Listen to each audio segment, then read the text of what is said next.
Hey there and welcome back to XCOM. My name is Pete and today we complete the second attempt at episode 17 of our XCOM Enemy Within Ironman Impossible walkthrough.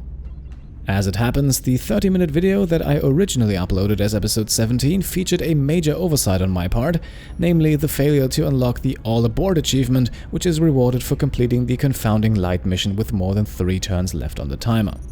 And because that achievement is mission specific, it is now lost forever. However, as a completionist, I cannot let that stand, and as much as it pains me to do this, I decided to re-record the entire mission in an attempt to grab the achievement. Luckily, I have learned from my mistakes and I have started making backup saves after every episode, so even though this is supposed to be an Ironman Impossible walkthrough, I hope you can forgive me for turning back time in the name of full completion. The first few minutes of the episode that you're about to see are exactly as they were when I uploaded this episode for the first time, but everything after that is completely redone. So my sincere apologies for that. I screwed up and it's only fair that I will have to do some extra work now. But enough with the self-pity for now, let's get this party started one more time. Last time we left off after completing our very first bomb disposal mission for the XCOM Council, a mission that got a bit dicey near the end, but we managed to get everyone out alive and even unlocked 3 separate achievements. Now, before we get started with today's episode, we have one more promotion to get to, because at the end of the last video I asked you which ability you would pick for our Assault Atom work. And the vote was not even remotely close. Yes, there were a few among you who argued for resilience and the immunity to critical hits, but the overwhelming majority of you were in favor of Killer Instinct, which will grant a huge 50% damage bonus whenever Adam uses run and gun to land a critical hit. So let's go with that. I'm sure he will make the most of the ability. And with that promotion taken care of, we can now start scanning again, which will probably get us to the completion of the floater autopsy. And indeed, here we are, our very first autopsy has been completed. There is no achievement for that, but still it's worth quite a bit, because the autopsy has granted us new insights, specifically on the topic of evading incoming enemy fire. As a result, we have unlocked the Dodge Defense Matrix, an upgrade for our interceptor jets, which will protect them from enemy fire for a limited time. We will buy a few of those in a moment. For now though, let's see what else we can research.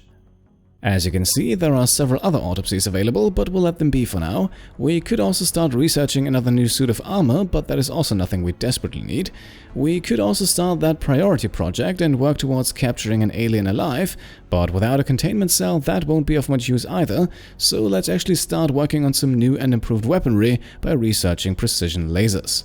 This will unlock laser sniper rifles and shotguns, 2 very important weapons for our squad, and the project only takes 10 days. I appreciate your efforts to support the research team, Commander. I've already put the new recruits to work in the lab.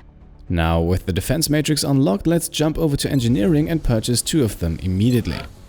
The defense matrix is a one-use item that grants a fighter jet immunity against the first 2 hits from an alien UFO. For now, we were able to shoot down all enemy aircraft without any issues, but bigger fish will appear soon, so it can't hurt to be prepared.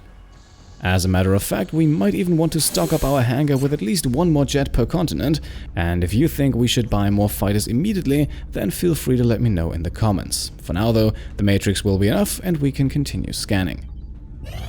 Excavation complete. And up next we have the completion of 2 excavations, so let's see what we can build. Before we construct anything though, we can spend some of our funds and continue excavating on both sides. On the right side here, we will then construct the Foundry. This is a unique building, somewhat similar to the officer training school, but instead of offering upgrades for the entire squad, it focuses more on improving certain items or weapons. It also counts as a workshop for adjacency bonuses, so putting it on this side makes sense as well.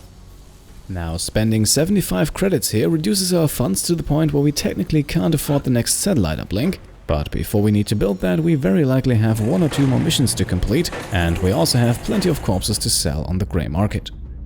If you're wondering, by the way, no, I did not forget about that empty spot on the left side. In due time, that one will receive a facility as well. For now though, it will remain empty. And so let us now continue scanning. We have 4 days left until the next workshop is constructed, which would then give us enough engineers to finally construct the next satellite uplink. Commander, the Council is requesting a direct link on the secure channel. Alright, we have another council mission coming in here, and I think this one could be an interesting one, as we are embarking on the second mission of the Slingshot DLC, Confounding Light. Now, I will admit I had secretly hoped for this mission to appear before the workshop finishes, because as a reward we will receive 2 engineers, so completing this mission would make the workshop that we're currently constructing obsolete. Additionally, the mission will also allow us to grab not 1 but 2 achievements, one of which is, as I mentioned, the entire reason why I re-recorded this episode, and getting that achievement is not going to be easy, so let's assemble our squad. Excellent. We look forward to seeing your progress. Alright, just like in the bomb disposal mission, we will be on a timer for this one, so we want to be able to move quickly, and that is why our squad will not change. We will also be facing quite a few pretty tough enemies in this mission, so having a second heavy along will hopefully be worth it.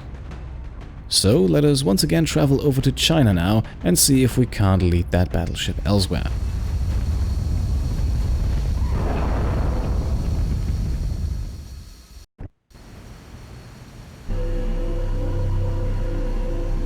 Commander, the alien battleship is currently on course for the city, and we don't have much time to respond.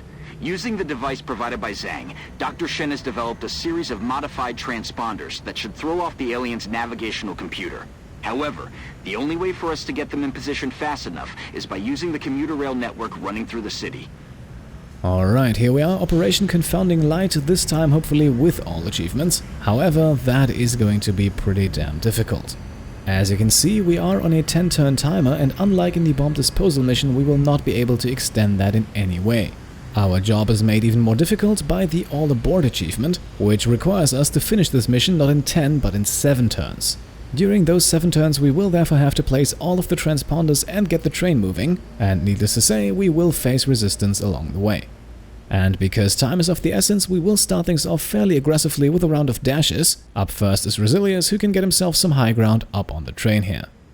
He reveals no enemies, so let's get Sprinter Emilia moving. Because of her movement range, she will likely be the one placing all of the transponders. This is the train we're going to be using to move the transponders. It's not ideal, but we'll have to place each of the transponders in a fixed position in order to ensure the signal strength. As she gets closer, we also get a proper explanation of what we have to do, but these transponders are almost identical to the nodes that we had in the bomb disposal mission, and that also means that dashing over there and then activating them is not possible unless using run and gun first. For now though, we can continue to get everyone in position. Adam will get into full cover on the left side of the train, our 2 heavies will take the open ground on the right side, both in half cover, while Mech Trooper Mahoney will stay out of the train, in a position where his defense-boosting distortion field ability will cover a few of his allies. The alien's turn then passes without any hostile activity, so let's keep pushing ahead, and let's get Emilia into position to place the first transponder.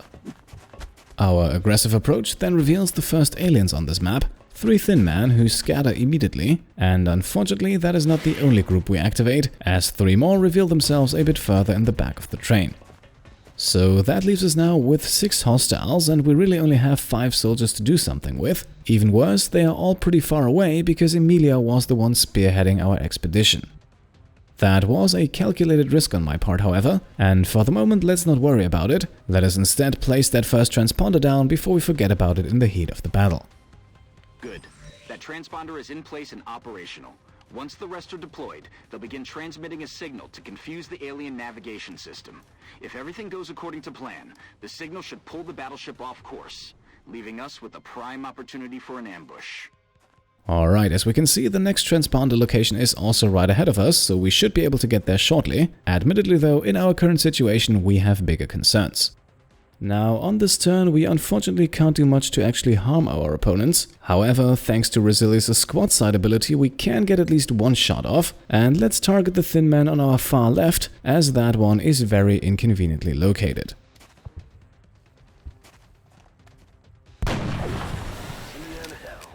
Alright, the headshot gets the kill, and that means we only have 5 more aliens to worry about. Still not the most comfortable position to be in, but we'll have to work with it.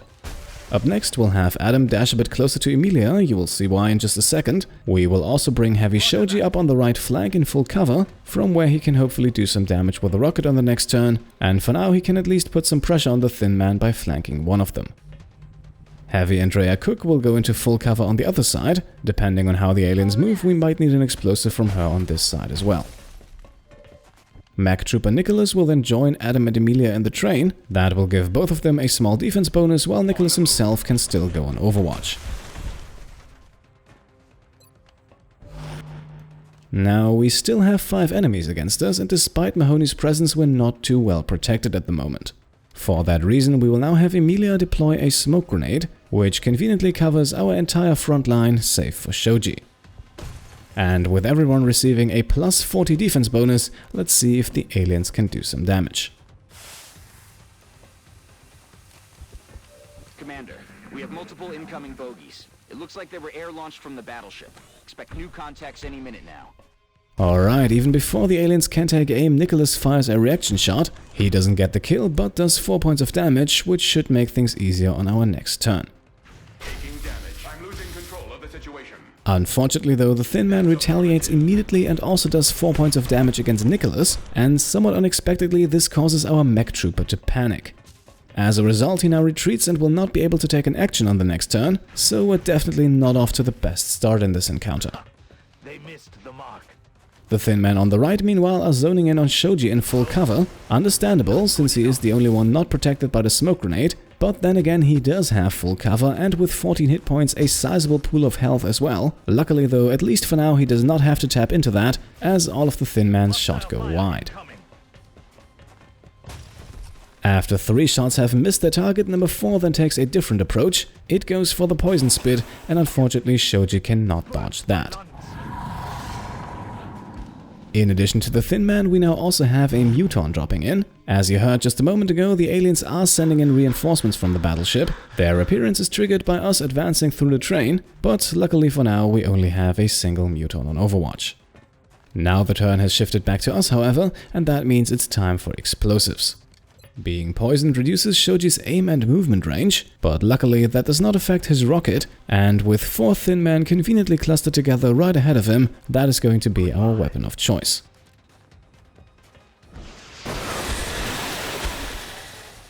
Alright, lovely, that's 4 Thin Men down, only 1 more remains, and then we also have the Muton.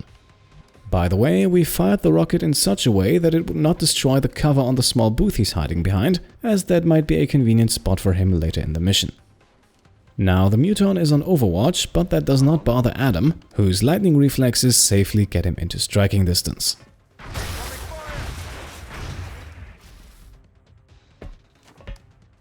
With rapid fire he now has 2 guaranteed hits with high chances to crit, hopefully enough to take the enemy out.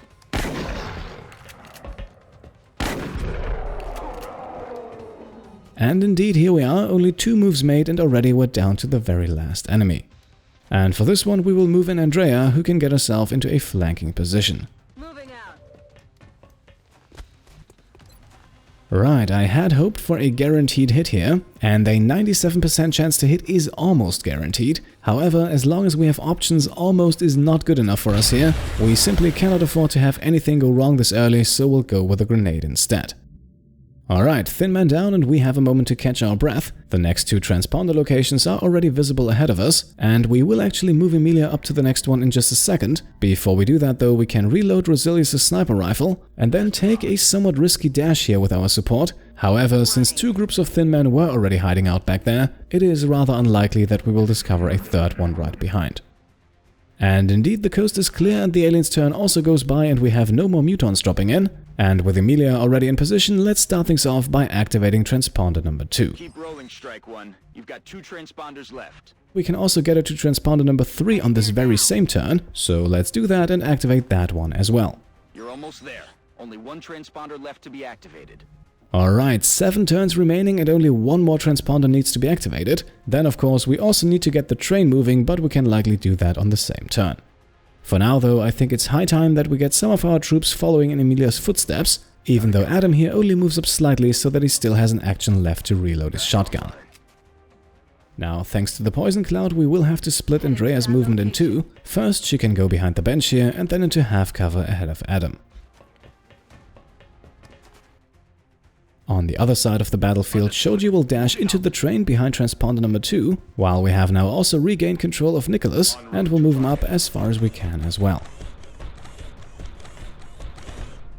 Thanks to squad side, Resilius can stay right where he is and go on overwatch, and Emilia will do the same and not dash ahead any further. Hostile units are moving on Strike 1's position, Commander. The alien battleship is still on a direct course for the city, Commander. We'll have to move quickly. Right, we advanced and activated 2 transponders, and that means we have more reinforcements dropping in. However, somewhat surprisingly, it's only another single Muton. In my first botched attempt at recording this episode, we had 4 of them drop in after activating transponder number 3, so we might have a bigger wave incoming on the next turn. For now though, Emilia did some good work on her reaction shot, doing 4 points of damage, so we can now once again send Adam in for the kill. Lightning reflexes keep him safe as we activate run and gun to dash over, and to get the kill here we only need to land 1 single critical hit, and his chances to get one are looking very good.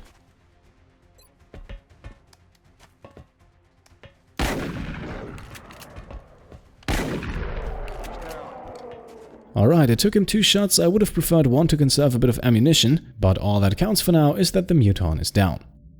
5 of 6 of our soldiers have also not moved yet, so I think we can once again have Emilia advance a bit. Moving. Enemies in sight. And doing so reveals another group of thin men, only 2 this time, and once again, apart from Resilius, no one can really reach them on this turn. So let us go for the guaranteed hit here with Mr. Wargal, but we will not use the headshot ability. I feel like that one is better used on the Mutons. 4 points of damage, lovely, but Adam is now in a bit of a precarious situation, because with only a bit of movement from the thin man he can easily be flanked. So we'll move up Andrea here to draw a bit of fire away from Adam. Additionally, that also gets her into a good position to fire a rocket on the next turn. Despite being a bit banged up, Nicholas will also dash ahead to the front line. This gives a defense bonus to Adam and Andrea, but I think even with that Andrea is the likely target for the aliens. Now, to avoid the thin man getting too close, we can also move Shoji over on this side and put him on overwatch, which is hopefully enough to prevent a flanking maneuver. We're receiving reports of heavy X-ray activity in that area. Enemy forces are likely closing on your location. The first thin man closes in, but does not come far enough to trigger an overwatch. Instead, from a safe distance, it launches a poison spit attack against Andrea, who is now poisoned, just like Shoji earlier. Additionally, the second thin man also takes aim at her. Luckily though, even though the attack hits, she only takes 2 points of damage. We then also get 1 more round of Muton reinforcements, but again, somewhat to my surprise, only a single one of them. Shoji is able to take a reaction shot, but unfortunately misses. Still, we're now left with a fairly manageable situation. And our first move here is an easy one. A rocket from Andrea will solve our thin man problem. Rockets away.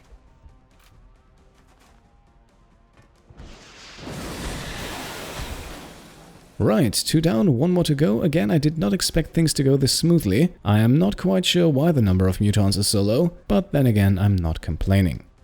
Now, in what turned out to be a smart move, we saved Resilius' headshot ability, so let's use that now for a guaranteed critical hit. Alright, he does not quite get the kill, but he would be capable of it. Still, that last hit point should not be a problem. Once again, we can use Adam to take care of things, and also once again, lightning reflexes will safely get him where he needs to be.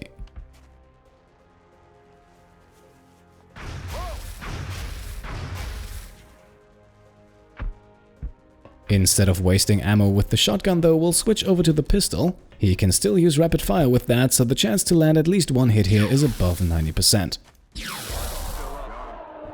The first shot goes wide, but the second one is a hit, and with that the Muton goes down. Now, as you can see in the top right corner, we also only have 5 turns remaining, meaning this right here has to be our second to last turn of the mission. We have to finish things with more than 3 turns left, so with 4 turns left, otherwise the all aboard achievement will not unlock, so we have to keep moving here, and that means Emilia will have to go further down the train and get herself into half cover near the last transponder spot. On her way over there, she also discovers what is very likely the last thin man group of this mission, which admittedly creates a somewhat dicey situation. Because apart from Emilia, we can only move Shoji and Nicholas on this turn. The rest of our squad has already acted. And Nicholas will be the centerpiece of our approach here, as he can now dash to the front line and hopefully draw fire away from Emilia.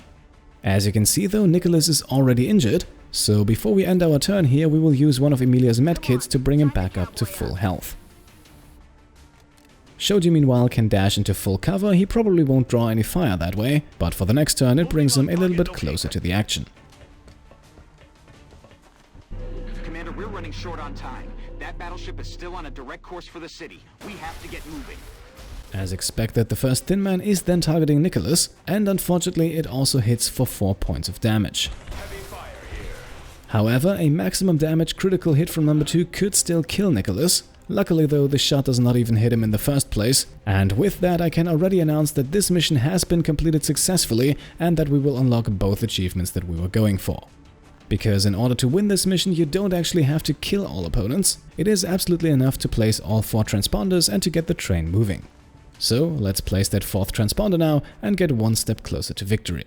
We've got it. All of the transponders are now transmitting. Now you just need to activate the train's drive system. New objective received. Now finishing this mission is very easy. All we have to do is to get someone to the train's controls in the cockpit. They don't even have to interact with anything. However, while we could safely make our exit right here and now, where would be the fun in that? So let's see if we can't get ourselves 2 more kills here. And starting us off is Mech Trooper Nicholas Mahoney, who can get himself into a flanking position and hopefully get his revenge against the Thin Man that injured him earlier.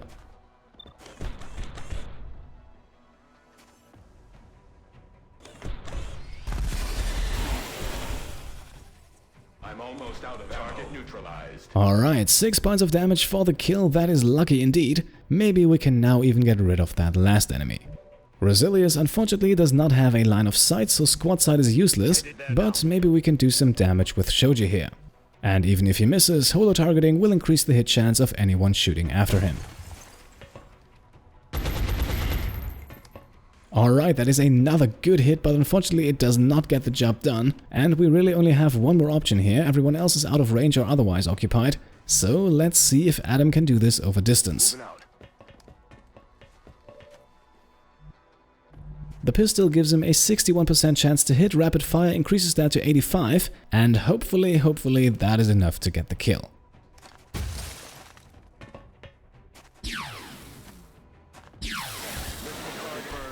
And here we are. After the first shot went wide, the second one does indeed find its target, and that means not only have we cleared the map, but we're also ready to finish this mission with 4 turns left on the clock. So let's send Emilia in to do the honors, which will then unlock the all aboard achievement in just a moment. Nice job, Commander. It looks like all of the transponders are in position and the train is ready to leave the station. Once it crosses paths with the battleship, the aliens are in for a surprise.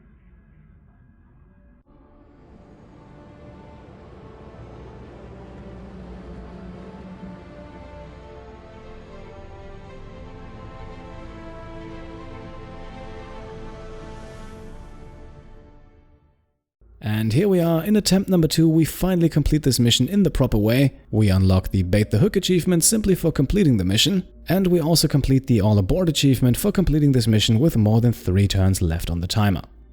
I have to say though, considering how many Mutons I had to face in the first attempt, this went awfully well. I am still not 100% sure what influences the number of Mutons on this mission. It might be completely random, it might also have something to do with the fact that we activated the 2nd and the 3rd transponder on the very same turn. If you happen to know more, then please let me know in the comments. In any case, we are now back on track for our completionist pursuits of this game, and because I'm doing post-commentary for all of my videos, I am now thankfully able to reuse some of the lines I already had recorded for my first attempt at this mission.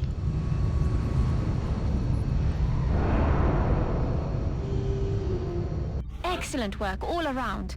Another impressive effort from our troops. Back in the base, we have 2 promotions to take care of, and Rosilius has advanced to the highest rank of Colonel, so let's start with him, and we have the choice between In the Zone and Double Tap, 2 very useful abilities. In the Zone basically allows him to keep shooting as long as he kills enemies who are flanked or without cover. The killing bit is the key, simply hurting them does not count, and if they have even half cover, the ability also does not activate. And for those 2 reasons, I personally prefer the somewhat more versatile Double Tap, which gives Rosilius 2 consecutive shots per turn, including shots made with the headshot ability. While In the Zone might work very well with a slightly more mobile sniper, like George Teasdale for example, Double Tap is probably a bit better suited for someone like Rosilius, so that's what we'll go with, even though, again, both abilities are pretty damn powerful. Now Nicholas here once again has the choice between a more offensive and a more defensive-minded ability. Vital point targeting gives him a 2-point damage bonus against all targets that have been autopsied, which are admittedly only the floaters at this point. Damage control then reduces any further damage after Nicholas has been hit, increasing his survivability. However, on impossible difficulty, the benefit here is not that huge, as 2 well-placed shots can still kill Nicholas even with this ability, so we'll go with vital point targeting instead. Yes, for now it only applies against one single type of enemy, but I have a plan that should very quickly increase that list. Now, the loot from this mission is nothing special, but we acquire a few more corpses to sell and a decent number of weapon fragments as well. Much more important than that is the actual reward we receive, because our engineers now receive some reinforcements, pushing their total number above 30 and therefore past the threshold for the next satellite uplink. We will be in touch, Commander. And because we now have enough staff to build that facility, let's quickly pay Dr. Shen a visit. The new engineers arrived this morning, Commander. We're always glad to have more help down here. As you saw, we have 31 engineers now, and that means we no longer need to build that workshop, so let's cancel the project and get all of the funds back, even though the facility was getting very close to completion. We receive 130 credits, and in that empty space we will now build the alien containment facility for 85. This will allow us to capture and house live alien specimen, an absolute necessity if we want to drive the plot of the game forward.